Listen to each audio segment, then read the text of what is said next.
여러분 반갑습니다. 슈퍼리치입니다. 오늘 양시장 오전에 비해 오후에 그래도 조금의 반등을 잘 만들고 있는 상황이기는 한데, 전체적으로 시장을 봤을 때는 뭐 그렇게 강세가 이루어진다라고 보기에는 애매해요. 그렇기 때문에 여러분들이 항상 시장에 대해서 좀 차분하게 보셔야 된다라고 말씀을 드리고 싶고, 분명히 단타를 잘 하고 싶으신 분들 많이 계실 거예요. 그런 분들을 위해서 제가 좀 알고 있는 노하우적인 부분을 좀 여러분들한테 전수를 해 드릴 테니까 구독이랑 좋아요 눌러주시고 영상 끝까지 다 확인을 해 주시기 바랍니다.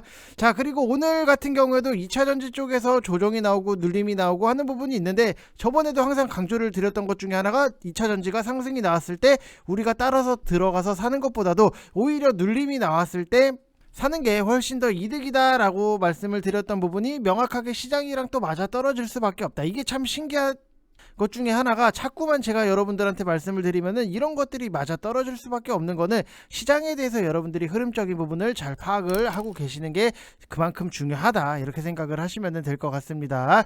자, 그래서 영상 끝까지 다 시청해 주시기 바랍니다. 자, 일단은 그래도 우리가 딱 오전장이랑 오후장이랑 비교를 해서 봤을 때 그래도 오후장에는 살짝 반등이 나오다가 지금은 다시 한번 또 조정이 나온다라고 생각을 하시면 될 것 같고, 뭐 시장 변동성이 나오는 거는 당연히 불확실성 매크로가 남아 있기 때문에 여러분들이 겁내실 필요도 없이 오히려 변동성을 지금은 좀 즐겨야 되는 그런 시기다라고 생각하시면 될 것 같아요. 항상 이런 얘기가 있잖아요. 피할 수 없으면은 즐겨라. 우리가 변동성을 피할 수 있는 거는 아니기 때문에 여러분들이 즐겨야 되는 그런 시기다, 이렇게 보시면 될 것 같습니다. 자, 그래서 여러분들 오늘 시장에 대해서 여러분들한테 브리핑을 한번 싹 해드리면은, 여러분들도 뭐 시장 보시는 분들은 아실 거예요. 보시다시피 다른 테마는 거의 다 소강 상태다, 좀 그렇게 힘을 크게 발휘를 못하고 있다라고 보면은 식음료 쪽에만 순환매가 강하게 돌고 있는 상황이다. 그래서 제가 저번 주부터 여러분들이 이번 주는 농사 곡물 테마가 움직이기는 하지만 다음 주에는 뭐가 움직일지 모른다 그러면서 설명을 드렸던 것 중에 하나가 축산이나 수산, 그 다음에 식음료 관련해서 정리를 해드렸던 부분이 있어요. 근데 이게 어차피 인플레이션발 물가 임상 압박 같은 경우에도 여러분들도 아시다시피 먹이사슬처럼 서로 엮여 있는 거예요. 그렇잖아요. 뭐 사료만 간다라고 해서 사료만 띡 가고 마는 게 아니라 닭고기도 상승적인 부분이 나오고 수산 관련해서도 상승적인 부분이 나온다. 결국에는 유가에서 시작된 물가 인상 같은 경우에도 시장 전체를 아우르는 연쇄적인 상승으로 이어질 수밖에 없다. 이거는 너무나도 당연한 부분인데 여러분들이 놓치시면 안 된다라고 말씀을 드리고 싶고, 농사를 지으려고 하는데 필요가 왜 이렇게 올라? 어쩔 수 없다. 우리 농작물 가격도 인상을 한다. 필요가 올라갔으니까 내 농작물도 당연히 인상을 할 수밖에 없고, 농작물 인상을 하니까 비료랑 사료, 이런 축산업도 유지비가 당연히 오르고, 어쩔 수 없는 거예요. 다 메비우스 띠 먹이사슬처럼 다 연결이 돼 있다. 우리 축산물 가격 인상을 한다. 뭐 수산업도 당연히 마찬가지예요. 고기 잡으러 나가야 되는데 유가가 올라요.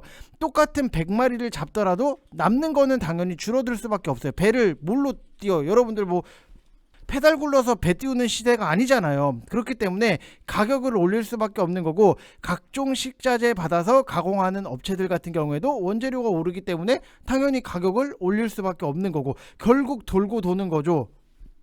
인플레이션 쪽만 해도 대충 정리만 해보셔도 뭐 철강, 비철금속 쪽만 해도 30종목 이상이에요. 그 다음에 뭐 구리, 알루미늄, 강판, 니켈, 스테인리스, 금, 은, 동 할 거 없이 싸그리 각자 테마로 엮이고, 식품 쪽 같은 경우에도 수산물, 축산물, 농산물 가격 인상 당연한 거고, 농산물은 당연히 농기계까지 우리가 좀 같이 볼 수 있는 TYM이라든지 대동기업 같이 엮어서 볼 수 있는 거고, 오늘 움직이는 거는 뭐 축산, 사료, 비료 요쪽 같은 경우에도 사료, 비료야 현대사료가 급등을 시작을 하면서 한일사료가 따라가고 저번 주에 미리 오르기 시작을 한 거고, 축산 쪽은 오늘이 처음 흐름적인 부분이 나왔다, 반등이 나왔다라고 보시면 될 것 같아요. 그래서 여러분들이 하셔야 되는 거는 뭐 닭이 어떤 건지, 마니커라든지 뭐 하림이라든지, 그 다음에 오리, 그 다음에 돼지, 소, 이런 것들에 대해서 철저하게 구분을 해서 놓고 보셔야 된다라고 말씀을 드리고 싶고, 대한제당 시리즈 같은 경우에는 뭐 사료도 하고 설탕도 하는데,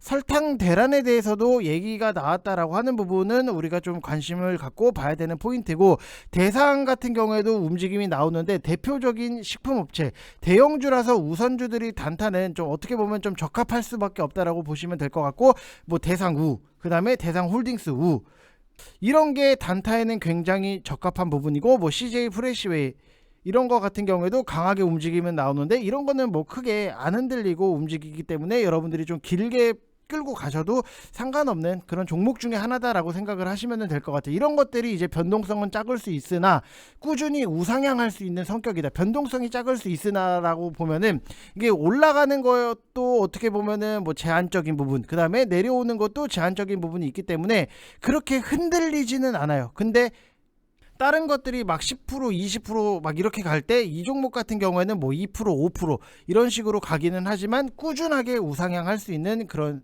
성격적인 부분이 있다라고 보시면 될 것 같고, 그래서 여러분들이 항상 제가 여러분들한테 영상에다가 읽어드리는 것들에 대해서 이 테마주 종목별로 정리를 굉장히 잘해야 된다. 6개 시리즈도 그렇고 뭐 수산물 시리즈 같은 경우에도 항상 많이 말씀을 드렸잖아요. 사조 시푸드, 한성기업 이런 것들에 대해서 다 브리핑을 해드린 거잖아요. 제가 언제 뭐 여러분들한테 2000 종목을 다 쳐다보면서 종목을 찾습니까? 미리 정리된 관심 종목 리스트를 앞으로 땡겨가지고 대장주 이게 올라가네? 그러면 후발주를 노린다든지 아니면은 그 라인업 중에서도 가장 탄력적인 거를 골라서 위험하지 않은 구간에서 매매하는 게 단타 매매예요. 그러려면 여러분들이 필연적으로 당연히 관심 종목 정리, 그 다음에 업데이트, 이런 거는 지금과 같은 테마 장세에서는 어떻게 보면은 필수적일 수밖에 없다, 이렇게 생각을 하시면 될 것 같아요. 그래서 좀 여러분들한테 항상 강조를 드렸던 것 중에 하나가 종목에 대해서 많이 하는 게 정말로 여러분들한테 너무나도 큰 힘이 될 수 있다라고 말씀을 드렸던 부분이 있는데, 결국에는 VIP 방도 똑같아요. 종목들에 대해서 여러분들 보시면 아시겠지만 우리가 뭐 한국 맥널티 이런 것들에 대해서 수익적인 부분, 커피, 원자재 상승, 그렇기 때문에 7,690원 이하로 우리가 매수를 하면서 한국 맥널티 같은 경우에도 이렇게 수익 인증이 나올 수 있는 거. 결국에는 한국 맥널티 같은 경우에도 커피값 인상에 대해서, 원두 인상에 대해서 우리가 좀 같이 묶어 볼 수 있는 건데, 여기서 보면은 한국 맥널티가 과거에는 황교안 관련주로도 엮여 있었던 부분이고 지금은 메가커피를 운영을 하고 있다라고 보시면 될 것 같아요. 그래서 여러분들 메가커피 아시는 분들은 아실 거예요.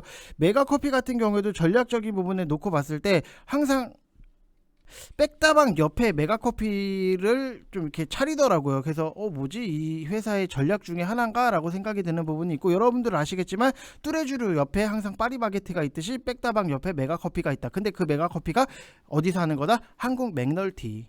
이런 게 줄줄줄줄 나오는 게 여러분들이 결국에는 수익을 만드는 거에 있어서는 굉장히 좀 편할 수밖에 없다라고 보시면 될 것 같아요. 그래서 단타로 먹을 수 있는 것들에 대해서는 좀 빨리빨리 먹고 진행을 해야 된다. 제가 주말 저번 주 같은 경우에는, 어제 같은 경우에는 제가 조선 쪽에 대해서 브리핑을 해드렸고, 그 전주 같은 경우에는 식음료 쪽에 대해서 굉장히 디테일하게 다 뜯어드렸던 부분이 있어요. 그렇기 때문에 주말 교육 강의도 너무 좋아요. 왜?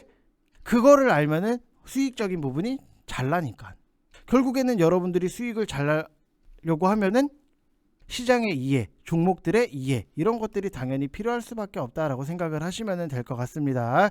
자, 그래서 우리가 1개월 하면은 44만원 이렇게 진행을 하고 있는 부분이 있는데, 정말로 테마주 같은 경우에는 여러분들도 아시겠지만 화끈하고 재밌어요.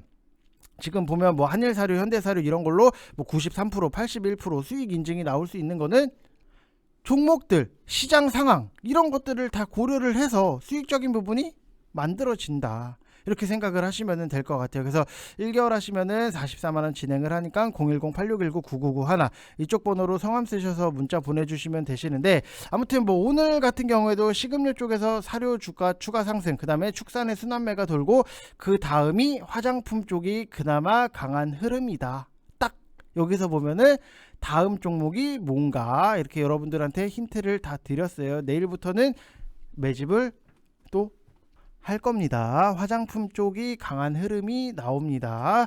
자, 화장품 쪽이 왜 강한 흐름이 나올까요, 여러분들? 리오프닝 관련해서도 당연히 기대를 하는 거는 분명히 있지만 추가적인 기대가 당연히 있어요. 그거는 뭐 VIP 방에서만 말씀을 드릴 거고, 그래서 뭐 안간 종목들 같은 경우에도 뭐 VIP 방 내용이기 때문에 좀 이거를 생략을 해드리면, 제가 주말에 어떤 분이 이렇게 문의를 주셨더라고요. 종목 발굴을 어떻게 하는 겁니까? 아니면은 단타에 대해서 내가 단타를 하고 싶은데 어떻게 하면은 좀 잘할 수 있을까? 이렇게 문의를 주시는 분들이 간혹 계세요. 그래서 이거에 대해서 조금 설명을 해드리면은, 여러분들 당연히 나도 단타를 잘하고 싶고 뭐 빨리빨리 수익적인 부분 만들고 싶고 이런 마음은 알아요. 근데 항상 베이스로 우리가 깔고 가야 되는 거는, 단타라고 해서 무조건 절대적인 거는 없어요. 단타 내가 100종목을 사서 100종목 다 단타로 수익이 난다, 이거는 있을 수가 없는 거고, 그래도 우리가 좀 확률적인 부분을 높여 나가겠다라고 하면은, 첫 번째로 여러분들이 하셔야 되는 거는 테마주 섹터별로 정리를 하셔야 돼요. 예를 들어서 오늘같이 축산 테마다 그러면은 구분을 해서 깔끔하게 여러분들이 정리를 하셔야 돼요. 육계는 뭐가 있고, 오리는 뭐가 있고, 돼지는 뭐가 있고, 소는 뭐가 있고, 이런 것들에 대해서 구분을 해서 정리를 하셔야 되는 거고, 사료는 사료대로 또 따로 정리를 해야 되는 거죠. 그만큼 종목이랑 섹터를 나눠서 다 하셔야 된다. 철저하게, 디테일하게. 그리고 그 종목 중에서도 대장주를 항상 제일 위에 올려두시고, 그 밑으로는 가벼운 거, 즉 시가총액이 낮은 거를 정리를 해두시면은, 단타를 많이 하시게 되면은 그냥 딱 여러분들이 종목명만 봐도 이거는 가볍다, 이거 가면은 우선주가 더 크게 간다, 이런 것들이 자연스럽게 외워질 수밖에 없다라고 보시면 될 것 같습니다. 자, 그리고 두 번째 같은 경우에도 항상 업데이트를 하셔야 돼요. 왜냐, 뭐랑 뭐가 엮이고 저게 안 엮였다가 요번에는 엮이는 부분이 있기 때문에 항상 업데이트를 하시고, 대장주 같은 경우에도 대장주가 매번 바뀌는 부분, 과거 같은 경우에는 대장주가 웬만해서는 잘 안 바뀌었는데 요즘에는 템포가 빠르다 보니까는 대장주가 수시로 변동이 나온다. 그래서 과거의 대장주가 항상 대장주가 되라는 법은 없어요. 그래서 그날 테마가 돌고 예전에 대장이었다라고 하더라도 지금 당장 더 강한 게 있다면은 순위를 바꾸시고, 즉 이런 업데이트를 하셔야 된다. 이렇게 해놓고 아침에 종목들 모니터링을 해서 강한 것들 위주로만 여러분들이 싹 하시면은 빠르게 잘 먹을 수 있다라고 보시면 될 것 같고, 메모장에 대해서 여러분들이 적극적으로 좀 활용을 하셔야 돼요. 내가 하루에 2개씩 매매를 하면은 한 달이면은 44에서 46종목이에요. 1년이 되면은 530종목이 넘어가요. 이걸 여러분들이 일일이 기억을 다 해내기에는 굉장히 불가능해요. 뭐 우리가 솔직히 뭐 슈퍼컴퓨터도 아니고 530종목 3월 며칠날 뭘 했지 이런 것들에 대해서 기억을 전혀 못해요. 그렇기 때문에 이거를 일일이 기억을 하기 힘들기 때문에 항상 한번 매매하는 거는 날짜 딱 적고, 왜 샀는지, 왜 실패했는지, 왜 어떻게 성공을 했는지, 종목명의 메모 기능에 대해서 좀 여러분들이 첨부를 하셔야 된다. 제가 주식에 대해서 처음 할 때도 이렇고, 저뿐만이 아니라 모든 사람들이 처음에 주식을 할 때 누구나가 뭐 간혹 말도 안 되게 뭐 안 한 사람들도 있지만, 과거의 주식 입문 시절에는 이렇게 다 했었어요. 그렇기 때문에 여러분들이 이것만 하셔도 솔직히 뭐 길게는 3년, 짧게는 6개월 어디 가서 주식 얘기할 때 모르는 종목은 없을 거다.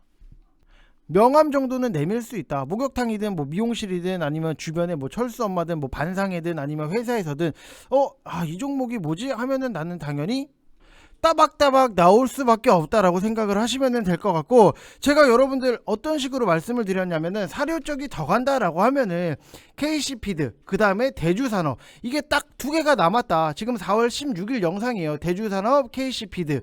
근데 대주산업 여러분들 보시면은 어때요? 오늘 이걸 살짝 치우면 오늘 지금 18%의 급등이 나와요. 이런 식이에요. 무슨 말인지 이해되시죠? 항상 많이 하는 게 그만큼 잘 먹을 수 있는 방법 중에 하나다.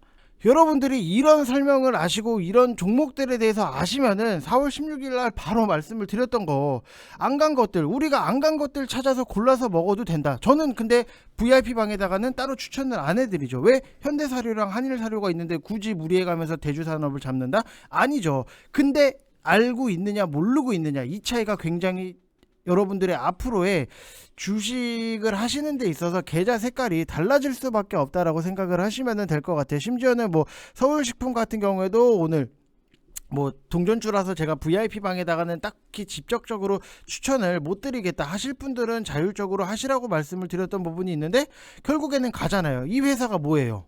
뭔지 모르죠. 모르면 안 된다니까. 냉동 생지 쪽으로 알아주는 회사 중에 하나예요. 근데 최근에 식음료 쪽에서 다 반등이 나왔는데 서울식품이 안 갔다. 동전주라서 제가 추천을 드리지는 않았지만 이런 것들을 가지고 수익적인 부분이 자연스럽게 만들어질 수밖에 없다. 서울식품. 동전 주니까 짧게 먹고 나오고, 그만큼 여러분들이 아는 게 중요할 수밖에 없는 그런 시장이 왔다라고 보시면 될 것 같고, 오히려 이렇기 때문에 좀 먹거리도 굉장히 많을 수밖에 없다, 이렇게 받아들이시면 될 것 같고, 제가 여러분들한테 읽어드리는 거에 있어서 종목들에 대해서 함부로 막 아무거나 막 씨부리는 거 아니에요. 여러분들이 제 영상을 보시고 정리를 하셔야지만 수익적인 부분이 당연히 잘 따라온다, 이렇게 생각을 하시면 될 것 같습니다. 자, 대주산업에 대해서 저는 주말 영상에서 분명히 많이 말씀을 드렸는데, 지금 보니까 많이 안 보셨네. 지금 이게 참 안타까워요. 영상만 봤으면 대주산업 사가지고 딱 수익 낼 수 있는 건데. 그래서 항상 영상을 꾸준하게 보시는 게 중요하다라고 말씀을 드리고 싶습니다. 자, 그리고 제가 여러분들한테 시장이 빠지고 애매하고 2차전지 쪽에 조정이 나오면은 2차전지를 노려서 들어가시라고 말씀을 드렸던 부분이 있는데, 확실히 여러분들도 느끼시는 게 있으실 거예요. 뭐를 느끼냐라고 하면은 2차전지 쪽 같은 경우에는 어차피 우리가 이거를 가지고 뭐 단타를 하고 뭐 하는 거는 사실 뭐 그렇게까지 큰 의미는 없다라고 생각을 해요. 그래서 오히려 눌림이 나왔을 때 그때부터 좀 분할적으로 매집을 하셔서 나중에 차후에 좀 크게 많이 먹고 나오는 게 좀 장땡이다 라고까지도 말씀을 드렸던 부분이 있는데, 첨보 같은 경우에도 내려오는 부분이 너무나도 좀 저는 긍정적이다. 제가 원하는 위치는 딱 정해져 있어요. 그래서 조금 기다렸다가 사시는 게 저는 당연히 좋다. 근데 나는 분할 매수가 가능하다, 천천히 분할 매수하면서 보겠다라고 하시는 분들은 지금도 가격적인 메리트가 너무나도 있는데, 뭐 첨보뿐만이 아니라 일지 머티리얼즈 같은 경우에도 자, 하락적인 부분이 나오고 있기 때문에 확실히 여러분들 아시겠죠. 우리가 올라간다고 막 미친듯이 따라 들어가서 사서 이거 어떡하지 하는 게 아니라, 가격적인 메리트가 있을 때까지 기다렸다가 사면은 편안하게 수익.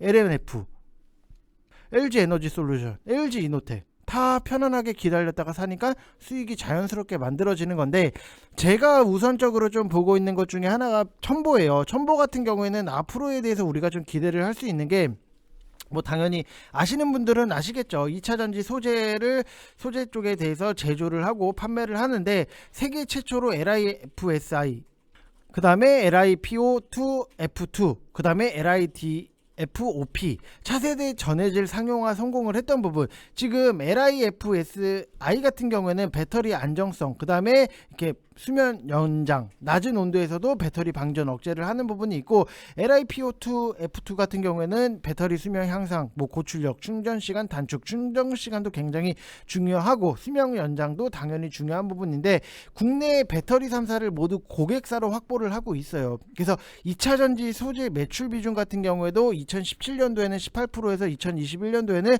68%로 큰 폭으로 증가를 하는 부분이 있고, 올해 같은 경우에도 이런 기조가 좀 지속되지 않을까라고 하는 전망적인 부분은 있는데, 올해 1분기에 매출액이 872억 원, 전년 대비했을 때도 78%, 그 다음에 영업이익 같은 경우도 169억 원, 전년 대비했을 때도 79%.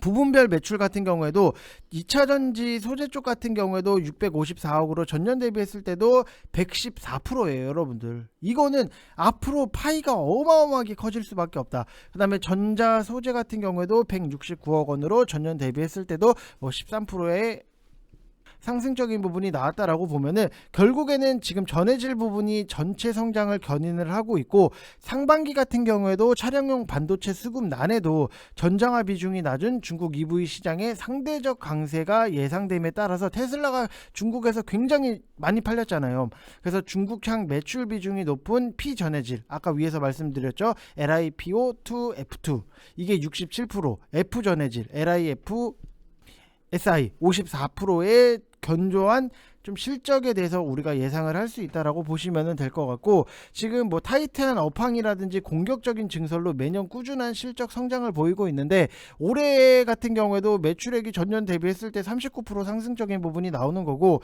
영업이익 같은 경우에도 전년 대비했을 때 42%의 상승을 좀 우리가 기대를 하는 부분이 있다. 그래서 올해 전반적인 타이트한 전해질 업황이 좀 예상이 되는 부분도 있는데, 이게 또 견조한 수요라든지 판매량 증가, 그 다음에 리튬 가격 상승에 따라서 판가 이전으로 ASP 상승을 기대를 하는 부분, 그리고 23년도 같은 경우에는 P전해질 1,000톤이 뭐 지금 내년 2분기에 매출 반영 예정이고, VC 배터리 수명 향상, 그 다음에 FEC 배터리 계면 저항 감소, 이온 전도도 향상, 이런 것들이, 첨가제가 4,000톤 같은 경우에는 내년 3분기 신규 증설분이 좀 가동이 되는 부분이 있기 때문에 성장세는 앞으로 시간이 지나면 지날수록 계속해서 늘어난다라고 생각을 하시면 될 것 같아요. 그래서 우리가 좋은 매수가를 잡고 잘 매집을 해 놓는다라고 하면은 당연히 그만큼의 주가 상승에 대해서 기대를 할 수밖에 없다라고 보시면 될 것 같고,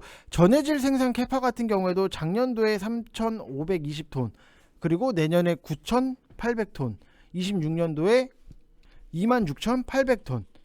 첨가제 생산 캐파 같은 경우에도 지금 보면은 내년도에 4,200톤, 26년도에 1,200톤으로 계속해서 확대가 나올 수밖에 없다. 그만큼 고부가 가치 제품인 첨가제를 이제 최다 품목 보유를 하면서 높은 이익률을 좀 기록을 하는 부분이 있기 때문에 앞으로 시간이 지나면 지날수록 너무나도 좋아질 수밖에 없다라고 생각을 하시면 될 것 같아요. 그래서 이 전해질이랑 첨가제 같은 경우에는 전기차 충전 시간 단축이라든지 주행거리 증가를 위해서 필수 소재 중에 하나예요. 여러분들, 내가 전기차를 타는데 충전 시간이 막 너무 오래 걸려. 그러면은 너무 짜증나서 전기차를 안 타고 만다, 이런 소리 나올 수밖에 없는 거고, 내가 전기 충전을 했는데 이게 지똥만큼밖에 못 가네, 주행거리가 너무 짧네, 그렇다고 해서 내가 뭐 이거를 어디 놀러 갈 때 타는데 휴게소 충전하는 동안 이거를 몇 시간 동안 막 자고 막 이러면은 전기차를 굳이 안 사잖아요.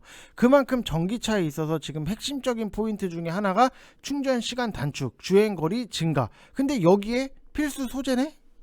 앞으로 당연히 좋아질 수밖에 없다라고 생각을 하시면 될 것 같아요. 그래서 독보적인 기술력을 가지고 지금 캐파 확장이 좀 매출 성장으로 직결되는 구조가 최소 2025년도까지는 지속되지 않을까라고 예상이 되는 부분이 있기 때문에, 오히려 눌림이 나왔을 때는 우리가 급하게 생각을 하는 것보다도 시간적인 부분을 두고 많이 먹고 나오는 게 굉장히 중요할 수밖에 없다, 이렇게 좀 말씀을 드리고 싶습니다. 자, 그리고 오늘 뭐 시장에서 LG 에너지 솔루션 같은 경우에도 뭐 보합권에 머물러 있는 부분이 있는데, 우리는 좋은 매수가에 잘 잡아놨기 때문에 지금 뭐 이거에 대해서 이거 언제 더 갈까 이런 생각은 하진 않아요. 그냥 편안하게 들고 가서 좀 기다리면은 큰 폭으로 많이 먹고 나올 수 있겠다, 이렇게 생각을 하시면 될 것 같아요. 앞으로의 실적적인 부분은 당연히 뭐 테슬라도 그렇고 애플과의 기대감도 남아있기 때문에 이거를 뭐 지금 뭐 움직이네 마네 이런 거에 대해서 신경 쓸 게 아니라, 오히려 또 한번 기회가 온다라고 하면은 RSI 30 이하권에 내려온다라고 하면은 추가적인 매수를 해서 좀 장기성으로 끌고 가더라도 굉장히 좀 많이 먹고 나오는 게 좀 핵심적인 게, 지금 2차전지 같은 경우에는 솔직히 뭐 단타를 치고자 하면은 뭐 칠 수는 있겠죠. 근데 단타 치는 것보다 오히려 더 중요한 게, 결국에는 우리가 뭐 이거를 가지고 뭐 몇 프로를 냈네, 10%를 냈네, 220%를 냈네, 뭐 30%를 냈네, 이것보다도 정말로 많이 먹고 금액으로 좀 많이 먹고 나오는 게 굉장히 중요할 수밖에 없다, 이렇게 생각을 하시면 될 것 같습니다. 그래서 2차전지 여러분들 조정이 나왔을 때는 내가 뭘 사야 될지 모르겠다라고 하면은 2차전지 쪽에 대해서 좀 매집을 시작을 하셔도 굉장히 긍정적이다. 지금 뭐 LNF도 그렇고 LG 에너지 솔루션도 그렇고 2차전지 쪽에서 웬만한 뭐 30%, 17%, 20% 이렇게 수익적인 부분이 만들어지고 있기 때문에, 또 추가적으로 새로운 거에 대해서 우리는 매집을 할 거예요. 그래서 여러분들도 같이 매집하실 분들은 오셔서 좋은 종목 수익 짱짱하게 좀 챙겨 나가시길 바라겠습니다. 이번 영상 여기서 마치겠습니다. 감사합니다.